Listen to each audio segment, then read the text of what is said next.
Hi friends, உங்களுக்கு world war 2 history தெரியுமா? அதோட மூகுஸ்டாஸ் 2 அப்படின்னு ஒரு ஜாப்பனீஸ் மெஜர்ஸோட ஹிஸ்ட்ரி தெரியுமா? இப்போ இந்த வீடியோ ஸ்கிப் பண்ண பாருங்க. வாங்க வீடியோக்குள்ள போகலாம். ஒரு நாள் அமெரிக்கா ஜப்பானுக்கு நீ எங்கிட்ட அரெஸ்ட் ஆகணும்னா பாம்பு போட்டோம்னு சொல்லிச்சு அமெரிக்கா. அப்போ ஜப்பான் மூகுஸ்டாஸ் 2 அப்படின்னு ஒரு லெட்டர் அனுப்பிச்சு.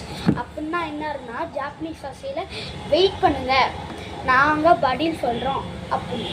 அதுக்கு அமெரிக்கா வசையில்னா, நான் இதை ஏற்றுக்க மாட்டேன், எனக்கு இது தெரியாது, நோ அப்படின்னா இருக்கும்.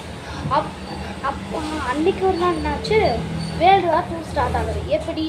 இந்த மூகுஸ்டாஸ் 2 இதனால அப்படியே பாம்பு போட்டாங்க. ஜப்பான் அவ்வளோதான். அதனால் ஜப்பானுக்கு எவ்வளோ பெரிய நஷ்டம். இங்கே 2 நிமிஷம் வெயிட் பண்ணியிருந்தா அவ்வளோதான். இதோட நீங்கள் மூகுஸ்டாஸ் 2 அதோட வேர்ல்டு வார் 2 ஸ்டோரி தெரிஞ்சுக்கிட்டீங்க. பாய்.